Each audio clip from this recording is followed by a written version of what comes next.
नमो वरहंतारं नमो सिद्धारं नमो आर्याणं नमो वज्रायाणं नमो लोये सवसाहुरं शुद्धात्मान्मनेकान्तं साधुमुक्तं मंगलं वन्दे सन्दष्टिसिद्ध्यर्थं सन्दष्ट्यर्थप्रकाशकम्। ओंकार स्वरूपाय नमः चिन्मुखोद्भव सरस्वती देव्यो नमः। रत्नत्रय धारक अज्ञान में निवारक आत्म स्वभाव साधक श्री गुरुवे नमः। परम गुरुवे नमः। परंपराचार्य श्री गुरुवे नमः। मंगलम भगवान वीरो मंगलम गौतम गणी मंगलम कुंद कुंदाद्यो जैन धर्मोस्त मंगलम। नमः श्री वर्धमानाय निर्धूत कल्लात्मने सालोकानां त्रोकानां यद्विद्या दर्पणायते मंगलमय मंगल कर्ण वितराग विज्ञान नमोताय आचे वही अरहंताद महान। ओम नमः। परिणामों के सुधार की चर्चा में कितने बिंदु आ गए अपनी चर्चा। एक तो परिणामों के सुधार का मतलब केवल मंद कसाय नहीं है, परिणामों की सम्यकता ही परिणामों की सुधार। सम्यक होना चाहिए पहले। चाल धीमी है कि तेज है ये बात महत्व की नहीं है, सही दिशा में है कि नहीं। हम ज्यादा सोचते हैं, बहुत सोचते हैं कि कम सोचते हैं, ये कोई बात नहीं है। हमें सही सोचना आता है कि नहीं,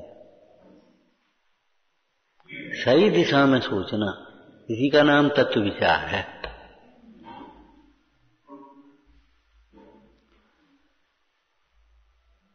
और जैसे सही इलाज से रोग घटते घटते मिटता है, ये नहीं है थोड़ी देर घट गया फिर एकदम आ गया, फिर घट गया फिर आ गया, ये कोई तरीका नहीं है।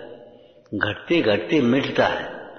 ऐसे ही सही दिशा में उपाय किया जाए, सही श्रद्धान हो, सही ज्ञान हो और सही प्रकार से उसका विचार चिंतन हो।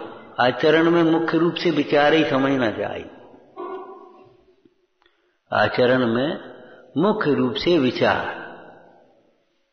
निश्चय आचरण माने निर्विकल्प स्वरूप में लीनता, स्वरूप में लीनता, निर्विकल्पता, वीतरागता, समता भाव, ये निश्चय चारित्र है।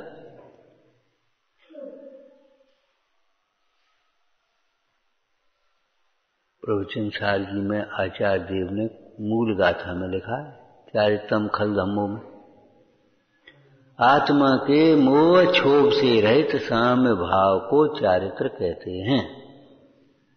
ये निश्चय चारित्र होगा और व्यवहार चारित्र उसी से मिला हुआ होना चाहिए। क्या? वस्तु स्वरूप का विचार। विचार होगा तो फिर उसका आचार होगा।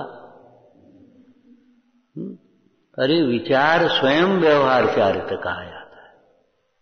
विचार होने पर आचार होगा माने क्या अर्थ है?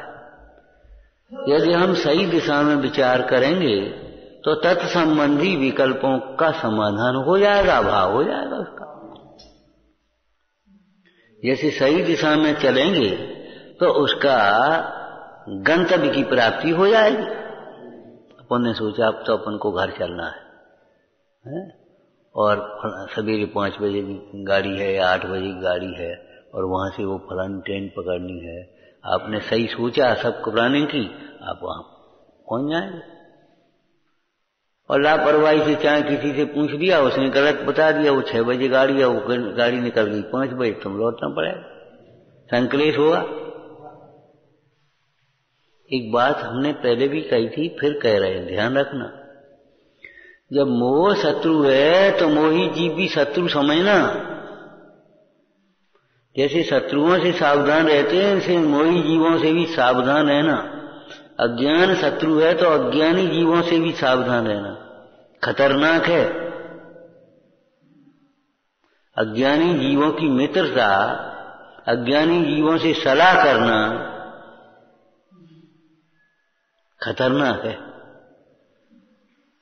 मोहियों से और अज्ञानियों से सलाह करोगे तो तुम्हारा लक्ष्य खत्म हो जाएगा, तुम्हें बैराग का परिणाम होगा।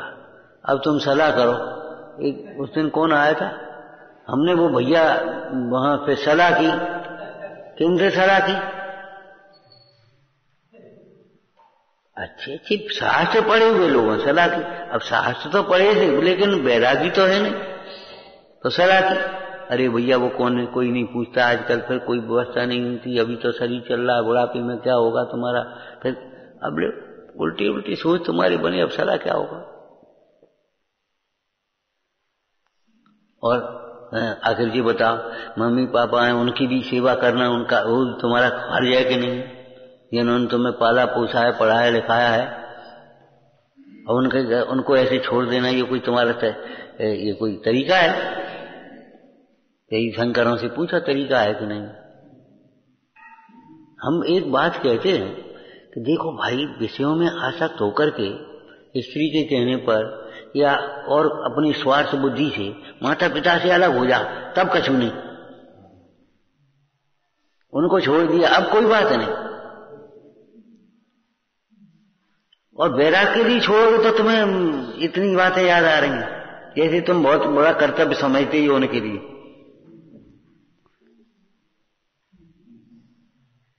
और जिस परिवार में अपन ने रह के परिवार के प्रति कर्तव्य है कि नहीं, समाज के प्रति कर्तव्य है कि नहीं। अरे तो कर्तव्य पहचानो तो भले आदमी। आचार्य अमृतचंद स्वामी ने कहा, तत्व ज्ञान तत्व श्रद्धान ये पहला कर्तव्य है, और उसके अनुसार आचरण करना कर्तव्य है ना। तो आप जी बताओ, अब परिवार के प्रति क्या कर्तव्य हो गया तुम्हारा? तत्व ज्ञान के संस्कार देना इस परिवार के प्रति कर्तव्य है तुम्हारा। बच्चों को संपदा तुम उनके उदय से ज्यादा नहीं दे पाओगे, और देने की कोशिश करो, नहीं रहेगी उनके उदय से ज्यादा। एक गिलास में आप 1 लीटर दूध डालो जबर, कैसे रहेगा वो? तो उतना ही है, 300 ग्राम का गिलास है तो 300 ग्राम रहेगा, 200 ग्राम का गिलास है 200 ग्राम रहेगा। अब तुम डाल दिया फैल जाए, चला जाए। हम कितना ही देना चाहेंगे, जितनी आपकी पात्रता है उतना ही आपके पास हो। हरिवंश पुराण में आया है, जो अपने बलदेव थे, बलराम, तो वो कृष्ण को शिक्षा देते थे, तो वहां लिखा, गुरुजनों की जो शिक्षा है वह विनयवान पात्र जीवन को ही लगती है। कृष्ण उसे बड़ी जल्दी ग्रहण कर लेते। विचार करो, एक 300 ग्राम या 200 ग्राम के गिलास में आधा लीटर दूध कैसे आया? भरने की कोशिश करो तो क्या होगा? तुम्हारा दूध बेकार जाएगा। परिवार के प्रति कर्तव्य बिल्कुल कर्तव्य है, तत्व ज्ञान के संस्कार देना। आप समाज के मुखिया हैं, समाज के प्रति कर्तव्य कि हाँ, तत्व ज्ञान के संस्कार हमारे कैसे आए समाज में, ये कर्तव्य है आपका। और तत्व ज्ञान के संस्कार, तत्व ज्ञान करते ज्ञान शुष्क नहीं होता, ध्यान रखना। तत्व ज्ञान माने रटाई पढ़ाई नहीं कि इनके संस्कार हो गए, इतना रूढ़ी की क्रियाओं के संस्कार हो गए, इतने पर्याप्त। तत्व ज्ञान के संस्कार में ज्ञान में श्रद्धान भी अंतर्गर्भित है और आचरण भी अंतर्गर्भित है। अहिंसा के संस्कार, सत्य के संस्कार, झूठ बोलने से डर लगना चाहिए। अनर्गल चाय को चाय जैसे अप्रामाणिक रूप से नहीं कह देना चाहिए, झूठ बोलने में डर लगना चाहिए।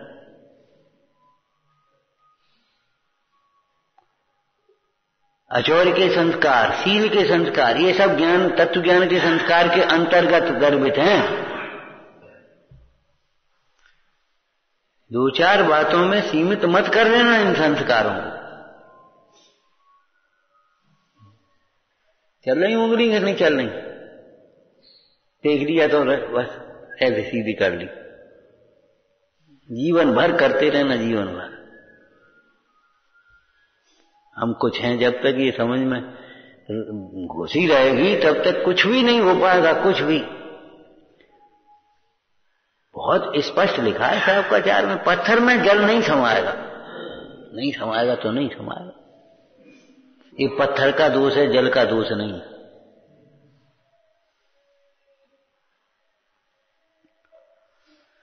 तत्व ज्ञान के संस्कार में अहिंसा के संस्कार, सत्य के संस्कार, अचौर्य के संस्कार, शील के संस्कार और संतोष, परिग्रह, परिमाण बहुत है, बहुत दिखाई दे। त्याग के संस्कार और 10 लक्षण की अपेक्षा देखो तो क्षमा के संस्कार, ये संस्कार में ही नहीं है। हम गलती हो जाती है, क्षमा मांगने की कोशिश ही नहीं होती, बिल्कुल नहीं। चुप, गला मसक को, तब गलती होती है, उससे पहले गलती ही नहीं होती। लगता ही नहीं हमें गलती, हम कर रहे, हम तो कर रहे। क्षमा के संस्कार माने थोड़ा सा भी अपराध हो तुरंत क्षमा मांगने की बात आ जाना चाहिए।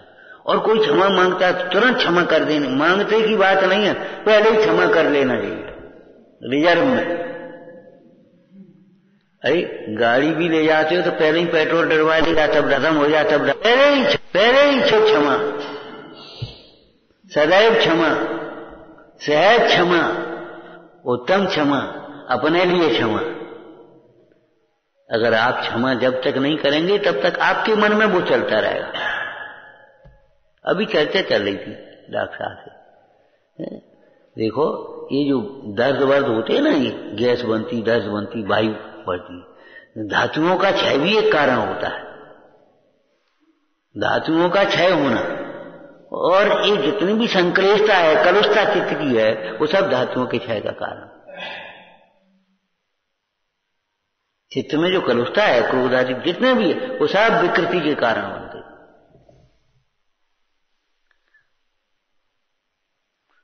तो तत्व ज्ञान के संस्कार में क्षमा के संस्कार भी आते।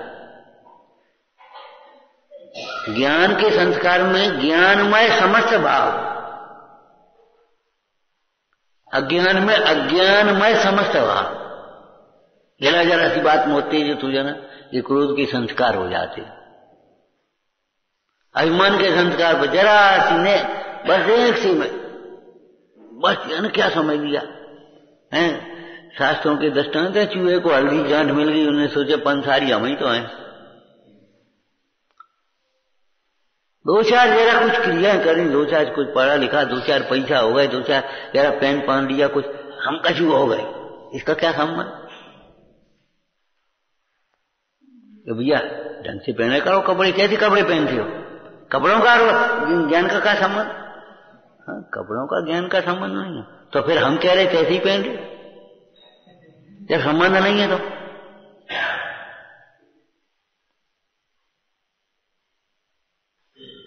खाने पीने का उसका क्या संबंध, तो हम कह रहे कैसे ही कर लो ना। दृष्टांत दिया था, एक जगह एक भाई गया, तो वो बेचारा कमजोर ही उसकी लड़का था, तो पानी पी लेता था रात, और कुछ नहीं लेता था। प्यास गर्मी के दिन तो पानी हम नहीं त्याग कर पा रहे, तो पानी पी लेते। उनका भैया दूध ले लो, क्या नहीं दूध नहीं, पानी पी ले। अच्छा पानी दूध तो एक ही बात है। उस महिला बोली पानी और दूध तो एक ही बात। तो भैया एक ही बात है तो तुम पानी को दूध मान ले। अरे पानी भी हम कोई रुचि से हाथ से थोड़ी पी रहे हैं, मजबूरी है, नहीं हमारी छूट पा रही है, लेकिन पानी और दूध एक ही बात है। तो हम कहते लाओ हम 5 लीटर पानी दे देते, लाओ 40 रुपए 200 रुपए ले। सो तो दूध में पानी मिल जाएगा, झट से तुम नाराज हो जाओ, ये क्या करते, पानी मिला दिया, क्या पानी दूध तो एक ही बात। अपने अभिप्राय के पोषण के लिए पानी और दूध एक ही बात मत करना। छल ग्रहण करना वाला जीव तत्व को नहीं समझ पाता। और जैसन आचार्य ने तो छल ग्रहण की टीका में 5वीं है, कौन सी है 5वीं, एक शब्द और जोड़ दिया विशेषण, बता पाओगे। दुर्जन की तरह छल ग्रहण मत कर, माने जो उसमें से अपने राग का, पक्ष का, स्वच्छंदता का, अपने अभिमान का पोषण करता है, वह दुर्जन है, सज्जन भी नहीं है। काहे की सज्जनता, दुर्जन की तरह छल ग्रहण करना योग्य नहीं है। पुराणों में जगह जगह लिखा है सज्जन तो गुण ही ग्रहण करेंगे, दुर्जन हाथ करें तो करें, हम क्या करें।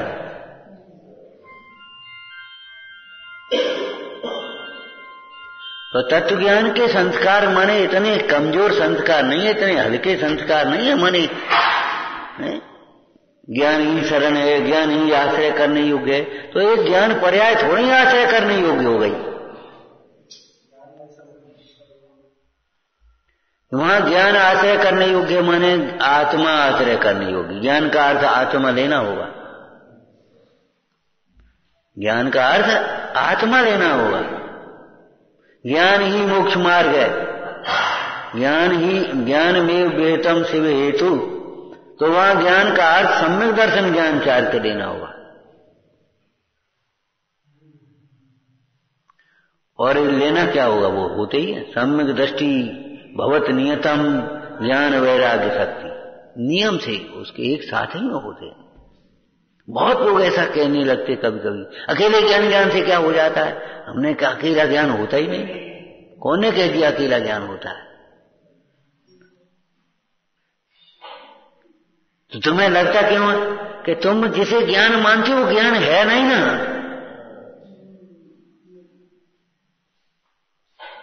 अकेले ज्ञान से क्या हो जाएगा? अकेला ज्ञान होता कहां है? ज्ञान मात्र भाव में अनंत शक्तियां उछलती हैं, और जहां ज्ञान पर लक्ष्य होता है तो अनंत गुणों का निर्मल परिणमन होता है। ऐसा तो नहीं है। तो तत्व ज्ञान का अभ्यास का मतलब क्या है? लेख लिखो बैठ करके, दूसरों को समझाने के लिए नहीं। लेख लिखो यहां बैठ करके, 2 दिन में 4 दिन में लिखो तत्व ज्ञान के अभ्यास का क्या अर्थ है। इतना संकीर्ण कर लिया, इतना शाब्दिक कर लिया हमने, कुछ कहने की। और 2-4 शब्द और जोड़ दिए, सुबह सपने सोच लिए, बस हमको तो बहुत ज्यादा आ गया।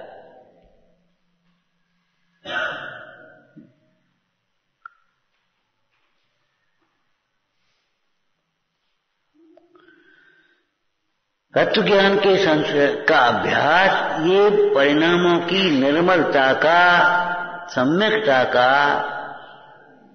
अंतरंग हेतु है। ज्ञानियों की संगति, ज्ञान के निमित्त भूत जिनवाणी का अभ्यास, पढ़ना, सुनना, विचारना, चर्चा, चिंतन, ये सब ये बहिरंग कारण है। और तत्व ज्ञान का अंतरंग में विचार करना ये अंतरंग कारण है। बुद्धिपूर्वक का उपाय ये समझो, प्रयत्न पूर्वक ये करना चाहिए।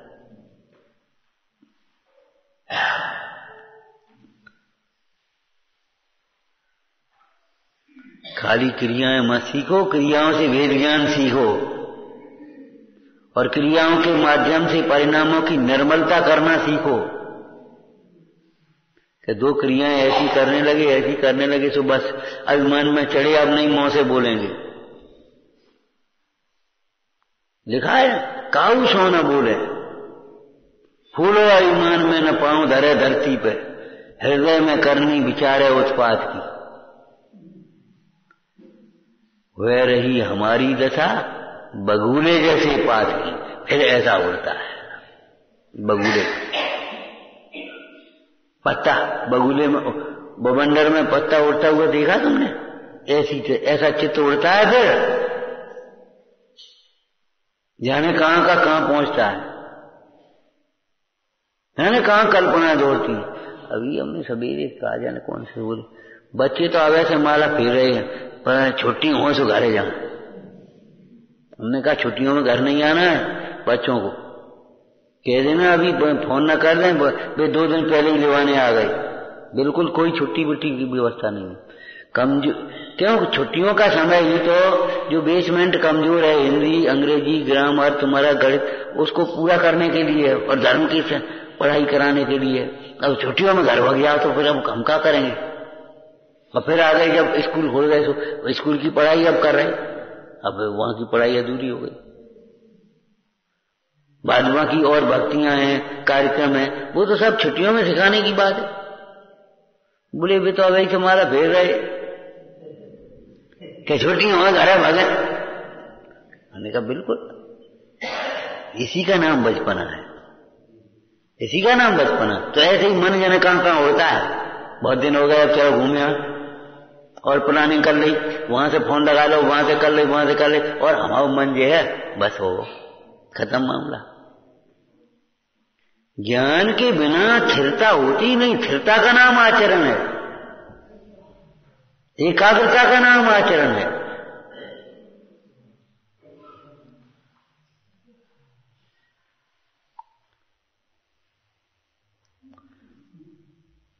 तो परिणामों की निर्मलता का मतलब परिणामों की सम्यकता लेना चाहिए, ठीक है ना। और उसमें तत्व ज्ञान के अभ्यास का अर्थ क्या लेना चाहिए?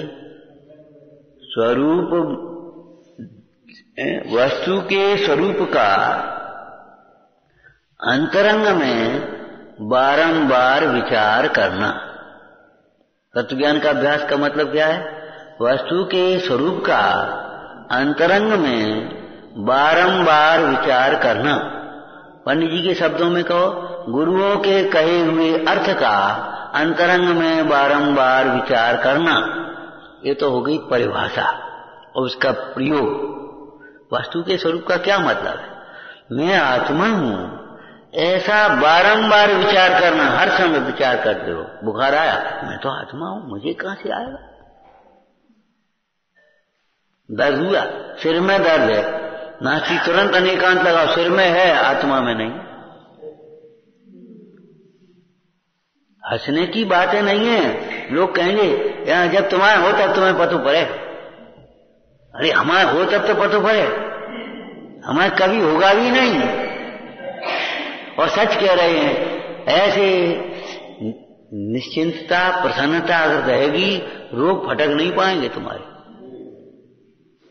निश्चिंतता प्रसन्नता रहेगी, निर्भयता रहेगी, रोग फटक नहीं पाएंगे आपके। क्यों? रोग पाप से होते हैं। हम वैसे ही थोड़ी कहते हैं ये चेहरे कैसे मुरझाए, चेहरे क्यों रहते हैं? अंतर की प्रेरणा बादशाह मुरझाया है। विवेक कुंठित हुआ है, सोचने समझने की बुद्धि कुंठित है बिल्कुल, बस उतना ही सोच पाते हैं।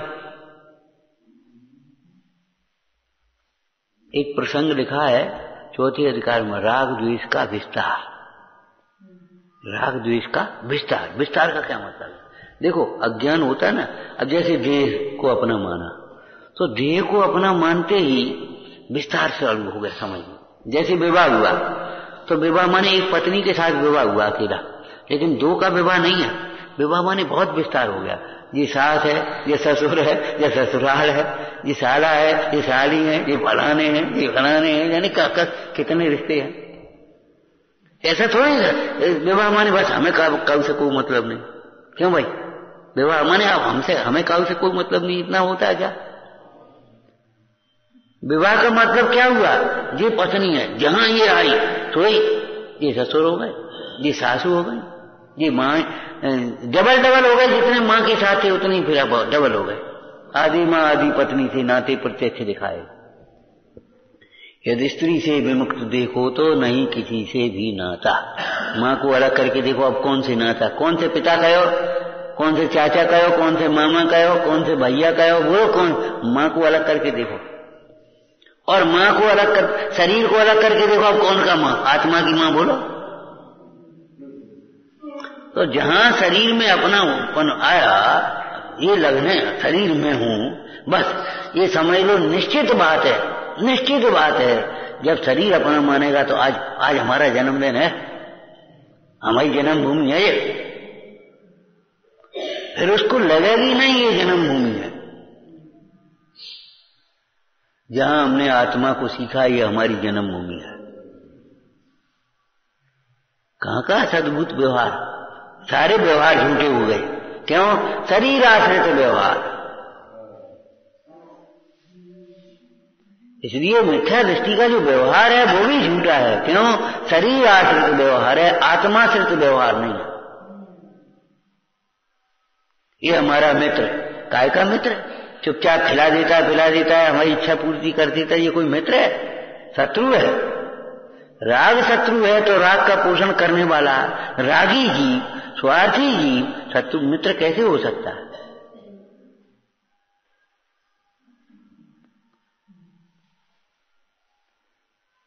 ये कल्पना प्रतिक्रमण में लिखी है, टोटल पंडित सदा सुखदास जी ने लिखी है।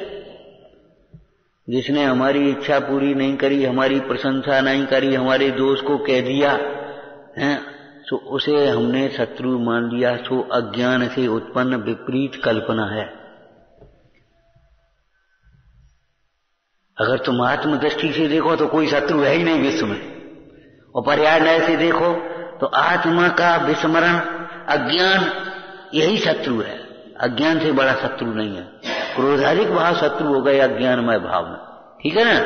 अब निमित्त से देखो तो जो उस अज्ञान के और राग द्वेष के निमित्त है, मोह के निमित्त है, वे सब शत्रु हो गए। जिनको तुम मित्र मानते हो वे मित्र नहीं है, मित्र नहीं। पहचानो मित्र कौन है। उठो, सो रहे बेटा, तुम्हें शत्रु जैसे लगते हैं, लेकिन वे ही है मित्र तुम्हारे। उन्हीं के बदौलत तुम्हारी डिवीजन बनेगी, जीवन बनेगा उन्हीं के बदौलत।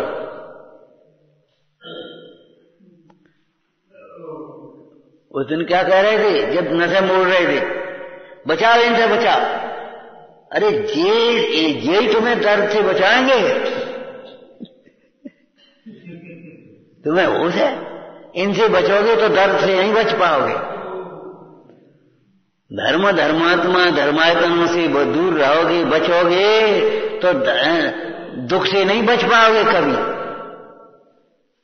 यही तो हमें दुख से बचाने वाले हैं, और इनसे ही हम बच बच के दूर दूर से छिपा छिपा के रहेंगे। तो बताओ अब कहां हम बच पाएंगे? आकुलता से कब बच सकते जब विभाव से नाता है। यह संसार रहट की चक्की इसको मोह चलाता है। नहीं, और एक लाइन रह गई उसमें, यह संसार रहट की चक्की मधुमक्खी का छाता है, मधुमक्खी का छत्ता है। छेड़ियो नहीं भाई, छेड़िए न, छेड़ना मत उसे। मधुमक्खी का छत्ता छेड़ने का समझते हो? अब वे चिपटेंगी, भागोगे तो मुश्किल पड़ेगी, घेर लेंगी तुमको। यह संसार रेत की चक्की मधुमक्खी का छाता है, अष्टकर्म रूपी पहियों पर जिसको कर्म मोह चलाता है।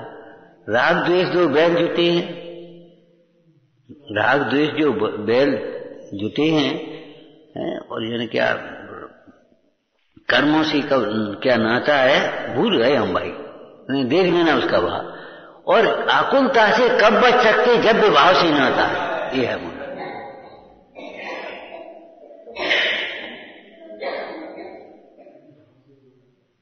आकुलता से कब बच सकते जब विभाव से नाता। बैरागियों की संगति करोगे तो राग का नाश होगा, और रागियों की संगति करोगे तो बैराग का नाश नहीं होगा। बताओ, ज्ञानियों की संगति करोगे तो अज्ञान का नाश होगा, तो अज्ञानियों की संगति करोगे तो तुम्हारे ज्ञान का नाश नहीं होगा। धर्मात्माओं की संगति करोगे तो मोह का नाश होगा, है? और अगर मोहियों की संगति करोगे तो तुम्हारे धर्म का नाश नहीं होगा। दर्शनम देव देवस्य दर्शनम पापनाशनम। जब देवाद देव का दर्शन पाप का नाश करने वाला है, तो इनका दर्शन भी वाह वाह आनंद, बढ़िया, क्या बढ़िया। देख हो गए मोह, अब कहां नाश होने, पुष्ट होना कि नहीं होना बोला। विचार करो, जब बीतरागी परमेश्वर का हम पढ़ रहे थे भक्ति कल या परसों सवेरे, सुना, बीतरागी प्रभु देखो मुक्ति का मार्ग दिखलाते। बीतरागी प्रभु मुक्ति का मार्ग दिखा रहे, तो क्या दिखा रहे कि बीतराग का ही मुक्ति का मार्ग देख ले, समझ ले। नेम कुमार राजुल को दिखा गई, राजुल से कजू कह गई, इशारों कर गए सुखी होना तो आ जाइए, वो नहीं तो रो, हमें क्या करना। सुखी होना हो तो आ जाना। सुखी होने का यही मार्ग है। नेक हम भूल गए थे, समझ ले, चूक गए थे। श्रद्धा नहीं चूकी थी, लेकिन नेक चूक गए थे। जैसे कोई इशारा कर देता, इसे आइए, ऐसे वो राजुल को इशारा कर गए, ये समझ लेना। और राजुल भी समझ गई। मेरे नौ भव के उपकारी भव फंद छुड़ाने आए थे। पशुओं का एक बहाना था, वे हमें छुड़ाने आए।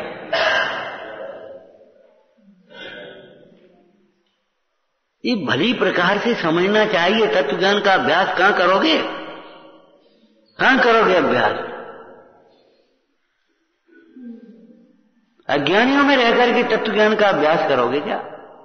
भाव दीपिका में लिखा कसाय मिटाने का उपाय, कुसंग को छोड़कर ज्ञानाभ्यास करना, ये शब्द लिखा साथ में। अग्नि पर रखे हुए तुम हवा करो, पानी पर ठंडा नहीं होना, नीचे से तो अग्नि लगी। आज पाठशालाओं में संस्कार देने की परेशानी क्यों आ रही है? यही तो आ रही है। घंटे भर के लिए तो यहां आएंगे और 23 घंटे तो वहां है। वातावरण तो वहां चल रहा है और पोषण वहां मिल रहा है। यहां कह रहे जीन्स मत पहनो, वहां कहेंगे तो जीन्स पहने हुए में कहा है। अब वो तो आजकल तो सभी पहनते हैं। तो सभी पहनते तो सभी रोते भी तो हैं, दुखी भी तो होते हैं, परेशान भी तो होते, बीमार भी तो होते हैं। आज चर्म रोग होने भी तो लगे। अब जब फ्रिज में का दोष है बता रहे थे, 18 प्रकार की जहरीली जैसे सो चल नहीं वहां, सो एसी में सोई फिरी। समझा? कोई डॉक्टर साहब बोले खोज चल रही को, और इनमें से ही ये कैंसर के तमाम रोग इकट्ठे हो रहे। अब हम क्या बताए थे दोष? राग के अंधे जीवन को दोष नहीं दिखाई देता, दोष में भी दोष नहीं दिखाई देता।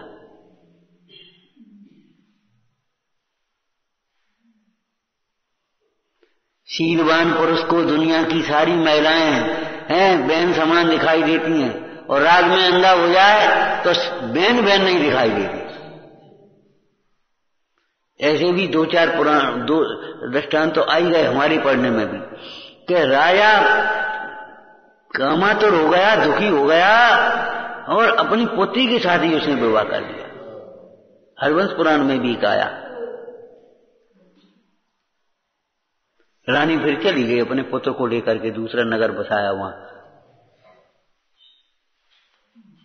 उस पुत्री के सौंदर्य यौवन अवस्था को देख करके राजा कामासक्त हो गया, विमोहित हो गया। फिर उसने कहा प्रजा से, तो प्रजा को बुला लिया। अब हमें साहस इन झूठे प्रशंसकों से बहुत दूर है ना, बहुत सावधान है ना। राजा ने प्रश्न कर दिया, क्यों प्रजाजनों आप बताओ, राज्य में जो उत्तम वस्तुएं उनका स्वामी कौन है, उनका भोक्ता कौन होगा? महाराज उत्तम वस्तुओं के स्वामी आप ही हैं, बस यही तो कहलवाना था। ठीक है जाओ। हमने तो पूछी थी, हमने सबसे पूछ ली। ऐसी मायाचारी आप लोग करते हो।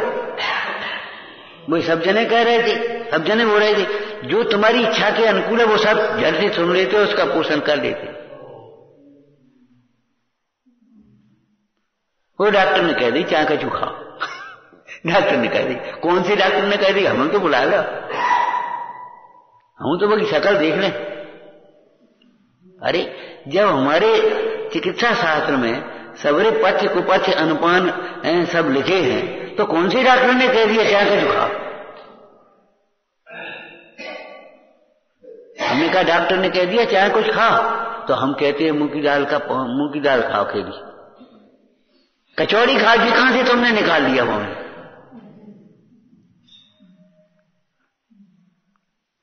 रोग के अनुकूल है, तुम्हारे पथ्य है, औषधि के अनुकूल पथ्य है, उसमें से चाहे कुछ खाओ, कोई दिक्कत नहीं है। लेकिन कुपथ्य करो, ये कहां से आ गया?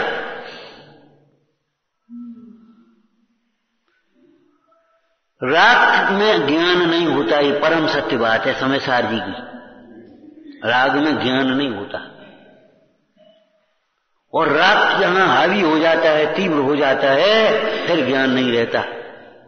टोडरमल जी ने तीव्र कषाय का सबसे बड़ा लक्षण लिखा है, अंतिम, गुरजनों तक को नहीं गिनता।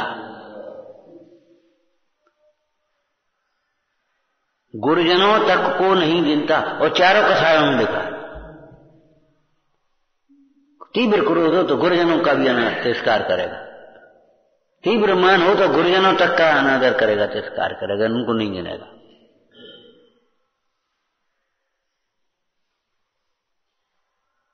ये अनंतानुबंधी कथाएं हैं देव शास्त्र गुरु के संबंध में। अगर ये हमारी चलते हैं ना, ये अनंतानुबंधी कथाएं हैं। परिणामों की निर्मलता के लिए तत्व ज्ञान का अभ्यास। तो तत्व ज्ञान का अभ्यास क्या चीज है ये बताओ। वस्तु के स्वरूप का है श्रद्धान हुआ, ज्ञान हुआ, अब उसको बारंबार विचार करना, ये तत्व ज्ञान के अभ्यास की बात है। 9वें अधिकार में पंडित जी ने लिखा है, सो इस जीव का मुख्य उपाय तो मुख्य पुरुषार्थ तो क्या तत्व विचार ही है। सम्यक तो मैं भी लिख दिया, और फिर उसके बाद चारित्र में भी लिख दिया। उसी से चारित्र मोह मंद होता है, उसी से फिर व्रत आदि धारण करने की शक्ति होती है, उसी ही परिणति बाहर में भटकने से रुकती है, और उसी से स्थिरता की ओर बढ़ता है। तो इस जीव का तो मुख्य कर्तव्य तत्व विचार आदि की है। इसी से सारे होने योग्य कार्य अपने आप होते हैं। कर्णन योग में कर्म का उपसमादिक अपने आप होता है, गुणस्थान अपने आप चढ़ते हैं। यहां सम्यक दर्शन के साथ सम्यक चारित्र भी अपने आप होता है। तो तत्व ज्ञान के अभ्यास का स्वरूप हमने कह दिया, विचार स्वरूप का विचार करना। तो क्या वस्तु स्वरूप का विचार करना? आपको मालूम है, जब युद्ध होते थे तो व्यूह रचना होती थी। व्यूह रचना, व्यूह रचना जानते होगे, हम भी ज्यादा जानते नहीं है। चारों तरफ से घेर लेना। तो ऐसे इस तत्व ज्ञान के अभ्यास में आप उसको चारों तरफ से घेराबंदी तो करा, इस मोह को वैसे ही जीत रहोगे। इस मोह को जीतना आसान नहीं है। भीतर बैठा है, यानी कहां से निकलता है, किस किस रूप में निकलता है। इन कसायों को जीतना आसान नहीं है। हम ये कहते हैं, देखो द्वीपायन जंगल में चले गए, मुनि हो गए, सोचा हम यहां आएंगे ही नहीं द्वारका में। और वहां एक पुराण के हिसाब से तो विक्रिय रिद्धि उन्होंने तेजस शरीर प्राप्त कर दिया। तेजस रिद्धि, तेजस शरीर, रिद्धि शरीर तो सबके पास होता ही है। और वे भी जब आक्रोश आया तो क्रोध को रोक नहीं पाए। अब आप समझ लेना, हम तो कितनी बार कहें, जब हम नहीं रोक पाए तुम क्या रोक पाओगे। सुखसागर महाराज से अकंपनाचार्य ने यही कहा, तुम मुनिराज हो, 3 चौकड़ी का अभाव है तुम्हारे, और तुम भी जब अपमान सहन नहीं कर पाए तो वो क्या सहन करेंगे। वे कुछ जानते ही नहीं मार्ग धर्म, संग पर उपसर्ग होगा, सावधान हो जाओ अब तुम। और कंपनाचार्य की बात सही निकली। वहां सुखसागर पर हुआ और हस्तिनापुर में फिर पूरे संग पर हुआ।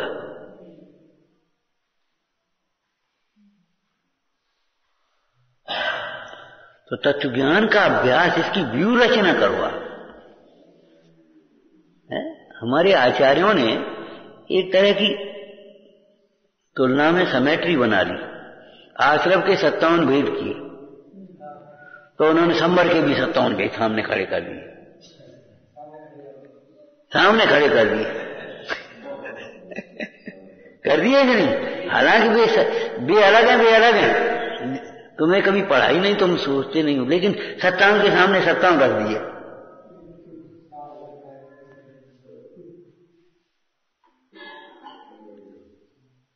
सत्तावन के सामने 56 नहीं रखे, 57 के सामने 57, एक से बढ़िया आया। हालांकि वो एक व्यवस्थित रूप से उस तरह का नहीं है, क्यों वो मिथ्यात्व के भेद है और यहाँ सबरे भेद चारित्र के 57वें संबर के। अब ये बता सब चारित्र के आ गए कि नहीं आ गए हैं? लेकिन उपचार कथन करके सब हम इनको मिला लेंगे, ऐसा नहीं मिला पाएंगे। भैया परी से सहन नहीं करोगे तो आप कुछ नहीं कर पाओगे।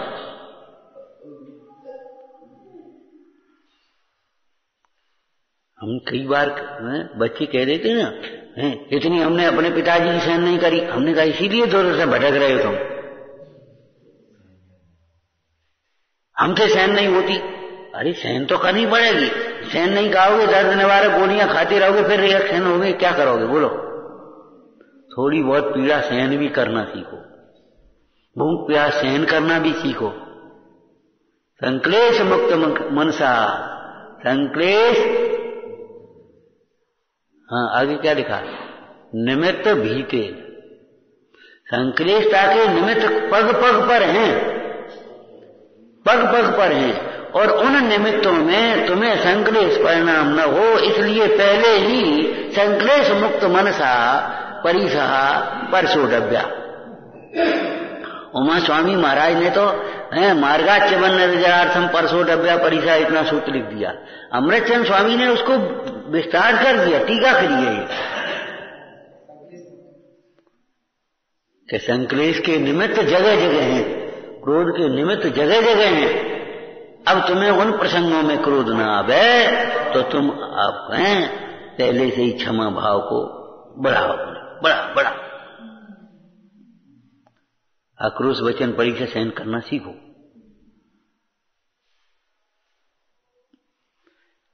क्रोध के समय में मौन हो जाओ, सही है, बिल्कुल सही है, लेकिन ये बाह्य क्रिया सुधारने का उपदेश है, बढ़ाने नहीं बढ़ेगा। लेकिन मौन हो जाओगे, भीतर तुम भी घुटोगे और सामने वाले को भी गुस्सा आएगा। ध्यान रखना, सामने वाले को क्रोध आता है तो आपको उसको योग्य उत्तर दिए, क्षमा मांगो और अपने मन में भी उत्तम विचार करो, तब आप जीत पाओगे। कभी कभी मौन रहना सामने वाले को क्रोध बढ़ाता है, अयोग्य उत्तर देना क्रोध बढ़ाता है। घेराबंदी आपको करनी पड़ेगी।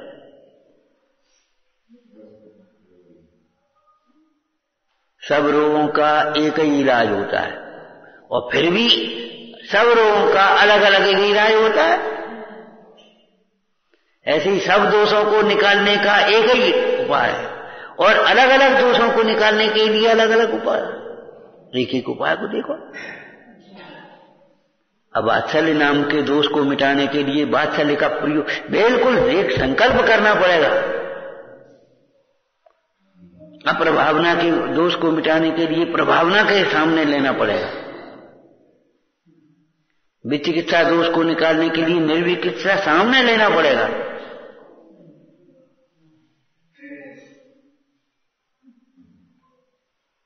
सहन तो करनी पड़ेगी, सहन नहीं होती, सहन नहीं होती। सहन इसलिए नहीं होती तुम उल्टे विचार करते हो, तुम्हारे अंदर में अज्ञान बैठा है। कल क्या कहा था इस प्रसंग में? देखो, परद्रव्य का दोष नहीं है, परद्रव्य तुम्हारे परिणाम को जबरन नहीं बिगाड़ता। माता का मोह रोकता होता तो तीर्थंकर भी दीक्षा नहीं ले पाते। माता पिता का राग अगर रोकता होता तो तीर्थंकर भी दीक्षा नहीं ले सकते थे। जो रुकता है वो अपने राग से रुकता है, दूसरे के राग से नहीं।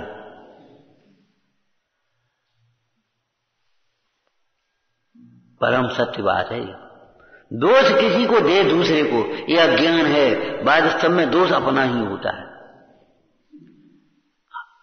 इसीलिए आपको निर्देश काम लिख दिया। हर प्रसंग में अगर हम शांति से बैठ करके विचार करेंगे तो अपना ही दोष भाषित होगा और अपना दोष भाषित हो जाएगा तो ही समाधान हो गया। और नहीं तो कुड़कुड़ाते रहो, परिणाम बिगड़ते रहेंगे 2 दिन 4 दिन 8 दिन 15 दिन, जिंदगी भर 10 जिंदगी अनंत भाव बिगड़ते ही रहेंगे। बैर बनते जाते ना, बैर पर का दोष दिखाई देता है, बस वहीं परिणाम बिगड़ेंगे, निश्चित बात। तो तत्व वस्तु स्वरूप का विचार करने का क्या मतलब है? मैं आत्मा हूं, इसका बारंबार विचार करो। अब मरण का भय आएगा, परिणाम बिगड़ गए कि नहीं? अब मैं अनादि अनंत हूं, ये विचार करो।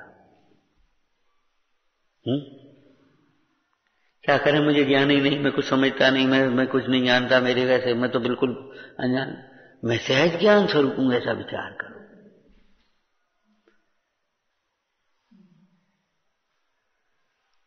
मतलब ये वस्तु स्वरूप में आत्मा के स्वरूप का, कैसे स्वरूप का?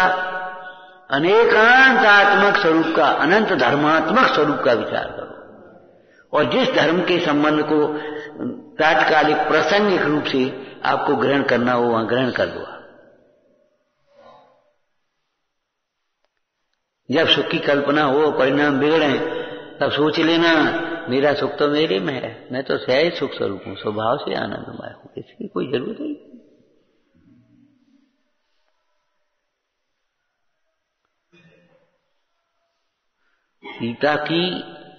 सीता में सुख की कल्पना करके आज सुखी हो सकता है, अभी सुखी हो सकता है, और सीता में सुख की कल्पना छोड़े बिना मर करके भी सुखी नहीं हो सकता।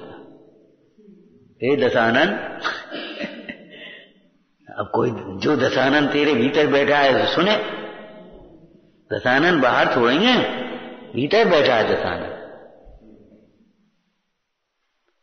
पर मैं सुख की कल्पना करके, छोड़ करके, अपने में अपना सुख समझ करके आज सुखी हो सकता है, और पर मैं सुख की कल्पना करने वाला जीव अनंत काल में नहीं सुखी हो सकता, अनंत क्षेत्र कहीं भी सुखी नहीं हो सकता। अब बैराग को ये बढ़ाएंगे वचन, बैराग को ये पुष्ट करेंगे, लौकिक जीवों की बातें और लौकिक जीवों की कुतर्कें ये बैराग को पुष्ट नहीं करेंगे, तुम्हारे बैराग को नाश करेंगे। अहिंसा का उपदेश देने के बाद अमृतचंद स्वामी ने क्या लिखा है? अमृतत्व हेतु भूतम परम अहिंसा रसायनम लब्ध्वा। आया क्या? जो अमृतत्व का हेतु है, अमरत्व का हेतु ऐसे कहते हैं, अमरता का माने मोक्ष का हेतु है, ऐसी अहिंसा रूपी परम रसायन को प्राप्त करके, हाँ आगे क्या लिखा? अज्ञानियों की चेष्टाओं को देख करके विमोहित नहीं होना चाहिए, अज्ञानियों के कुतर्कों को सुन करके विमोहित नहीं होना चाहिए।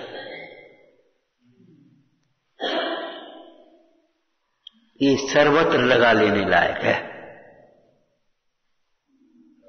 अहिंसा में पूरा धर्म अंतर्गर्भित है, अधूरी नहीं होती है अहिंसा।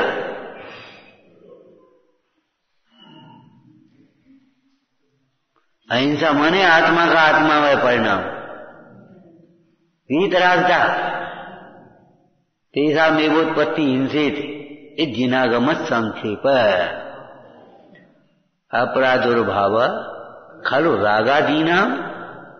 राग उत्पन्न होना हिंसा है। क्या कहा? राग उत्पन्न होना हिंसा है, द्वेष उत्पन्न होना है तो हिंसा है ही। हमने ऐसे देखा और राग उत्पन्न हुआ, हिंसा हो गई। हमारा जामे काहे की हिंसा भैया है? तुम्हें पता ही नहीं है, तुम अपने को समझते ही नहीं हो, तुम तो ये शरीर को देख रहे हो ना।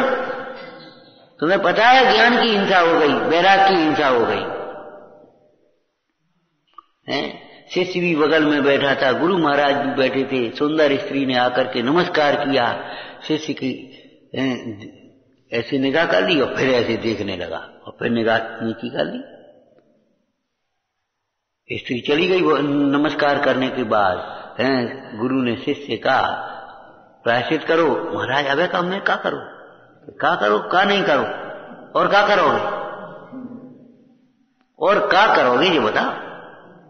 अरे एक बार दिख जाना अलग बात है, और तुमने देखने की चेष्टा क्यों की बेर बेर? तन मनोरांग निरीक्षण पूर्वरतानुस्मरण ब्रश्रेष्ठ रस स्वशरीर संस्कार क्या।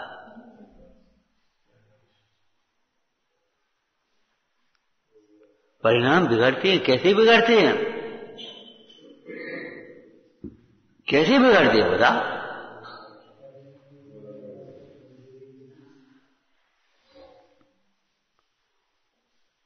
शुद्ध तो शुद्ध आत्मा है, शुद्ध आत्मा से च्युत होगा तो अशुद्ध हो गया। योगेंद्र देव ने कैसे लिख दिया? योगेंद्र देव ने शायद दिखाया, हे भाई, यदि तू अपने स्वरूप से चलित होगा तो सर्व दोषों का प्रसंग है। यदि तू अपने स्वरूप से चलित होगा तो तुझे सर्व दोषों का प्रसंग आएगा। उल्टा कर दो, यदि तू स्वरूप से अच्युत होगा तो सर्व दोषों का नाश होगा।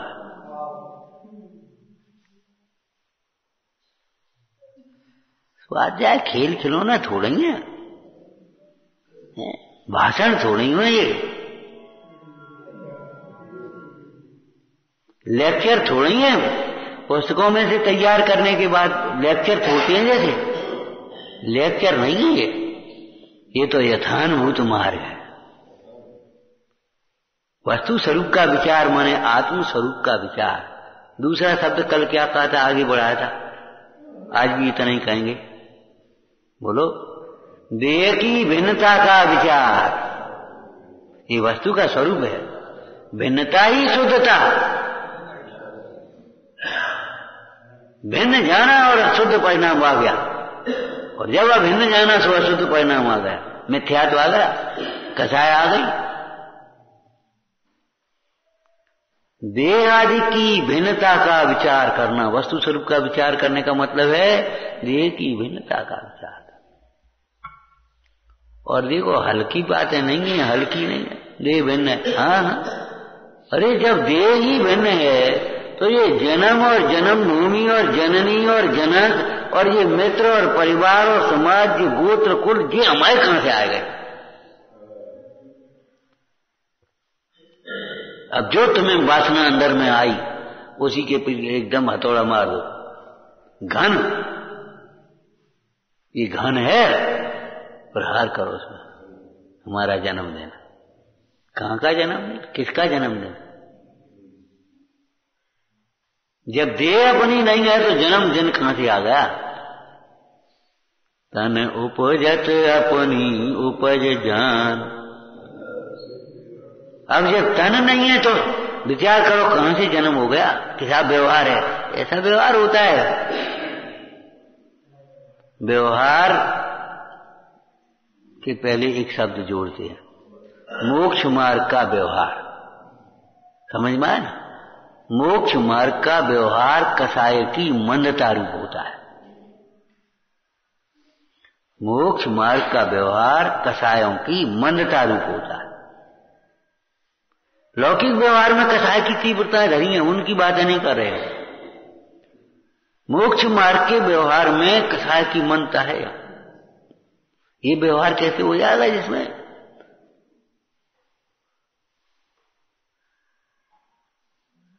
कैसा भगवान की जन्म जयंती मनाते? पहले भगवान बन तो जाओ, छल ग्रहण क्यों करते हो? भगवान की जन्म जयंती मनाते हैं, ठीक है, तो भगवान बन तो जाओ पहले।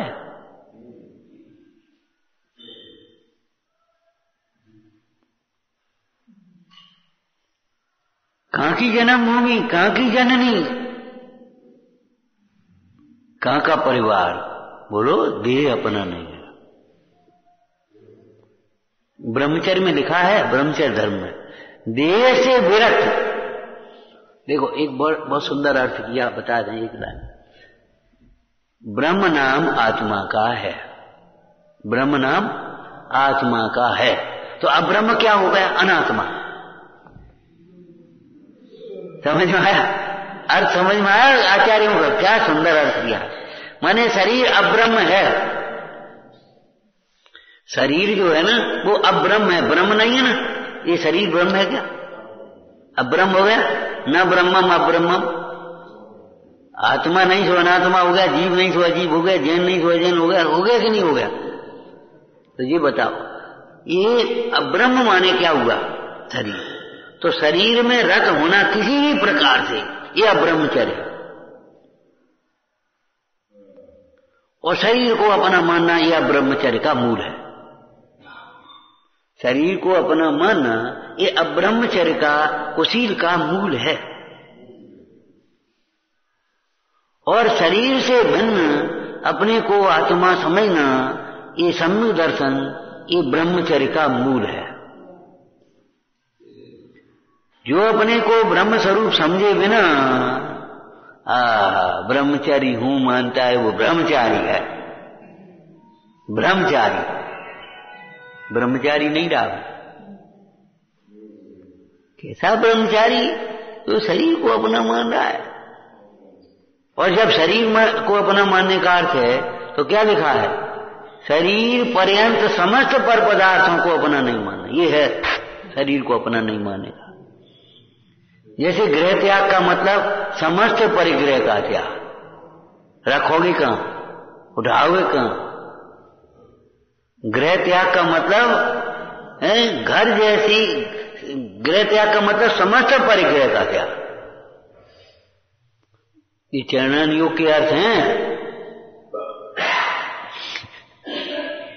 चरणान योग के अर्थ कहे। गृह त्याग का मतलब अकेले गृह का त्याग। क्यों भाई, आज शक्कर का त्याग है, पुआ तो खा लेंगे, पुआ ही कोई बात नहीं, खीर तो चलेगी, हलवा तो चलेगा, शक्कर का त्याग ऐसा होता है? शक्कर का त्याग माने समस्त शक्कर से बनने वाले व्यंजन उसमें आ गए कि नहीं?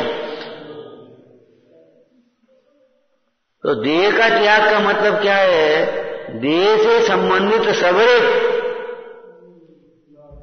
तुम्हारा घर कहां है? कितना पैसा तुम्हारे पास? कितना फंड बना दिया? 5 लाख का फंड हो गया, 10 लाख का हो गया। अरे कब पागल हो गए? अब ब्रह्मचारी नहीं हो पाओगे। ये महाराज जैसी बातें कर रहे आप, ब्रह्मचारी नहीं हो पाओगे। बस फंड ही को रखा तरी हो, फंड ही अभिमान से देते रहना, लोभ से जोड़ते रहना, उसमें खर्च करते रहना, उसमें राग द्वेष से इनको देना, इनको नहीं देना, इनको करना। हमने देखा एक बाबा जी थे, अब तो शांत हो गए, तो 1 लाख रुपया उन पर हो, तो हमने यहाँ से बेर भाई हिसाब लगा रहे कागज में। हम तो पास में रहते तो हमको मालूम होते, तो बेर हिसाब लगा क्या को ब्याज उन पैसे ब्याज आने, और वो ब्याज भेजी पाठशाला में, और बाको वो चिट्ठी लिखा उसका, बाको वो भेज दियो। और जब मीटिंग भाई तो बाबा जी तो बोलो तुम क्या कर रहे? हमसे काहू नहीं पूछी, कौन है? मतलब ये है, कहने का मतलब वो फंड अब तुम क्या करना चाह रहे हो? कि जरूरत पड़ेगी, जरूरत। अरे जरूरत में धर्म सहायक होगा, पैसा सहायक नहीं होगा। विपरीत श्रद्धान के आधार से तो मोक्ष मार्ग में नहीं चल सकते, ध्यान रखना। और विपरीत विचारों के बल से आप मोक्ष मार्ग में नहीं लग सकते, टिक नहीं पाओगे। बढ़ने की बात तो बहुत दूर है, फिर वहीं लौट जाओगे।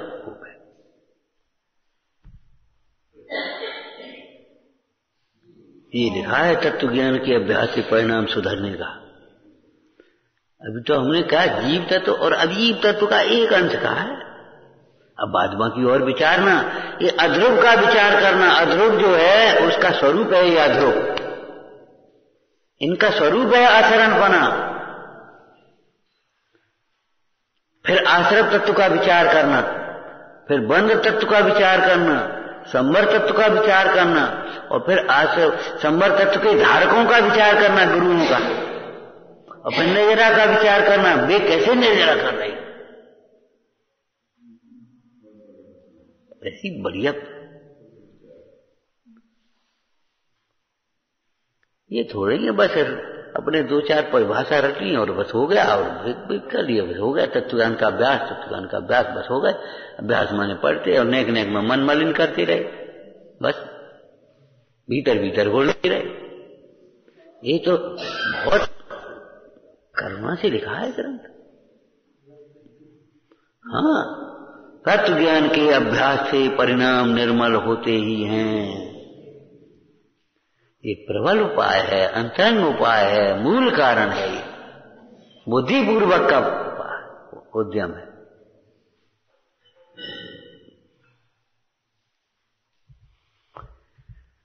योग्यता होगी तो हो जाएंगे, नहीं होगी तो हो जाएंगे, ये नहीं कहा यहां।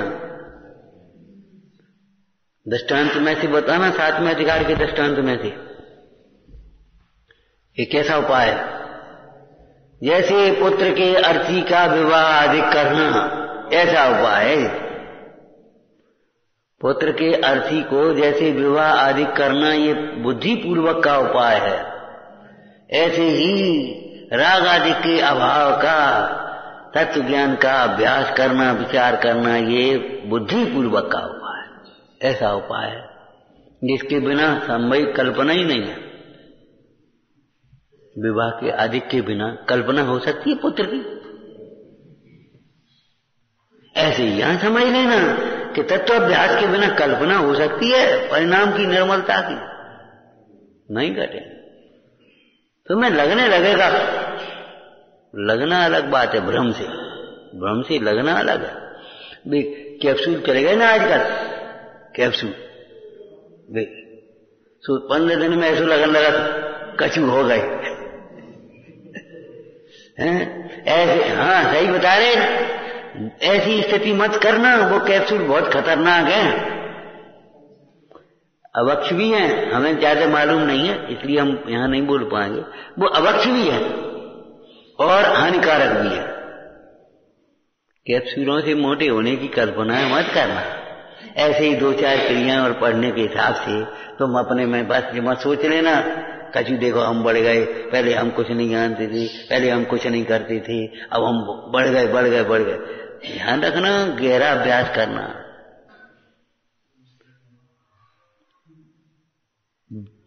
यहां तो बढ़ती जाएगी जो तुम्हारी विनय, भक्ति, विशुद्धता, सरलता, संतोष, ये बढ़ते चले जाएंगे सब समझना। और घटते जाएंगे तो क्या होगा? वाटर लेवल नीचे जाए तो बरसात में वाटर लेवल नीचे आएगा। सोचो, कोई पथरीला स्थान होगा, वाटर लेवल से कहीं फर्क ही नहीं हुआ है। बरसात और पानी न सावन सूखे न भादों हरे, पुरानी कहावत है। सूक्ष्मता से अर्थ ग्रहण करना और सूक्ष्मता से ही उसका अंतरंग में विचार करना, ये परम सूक्ष्म तत्व है आत्मा। ओम नमः। देवी तेरी वंदना मैं कर रहा हूँ, इसलिए रामणी प्रभु है सभी वरदान देने के लिए। शोध समाधि मुझ में शोधि का संचार हो प्राप्त स्वात्मा की तथा शिव सौख्य की भवपार।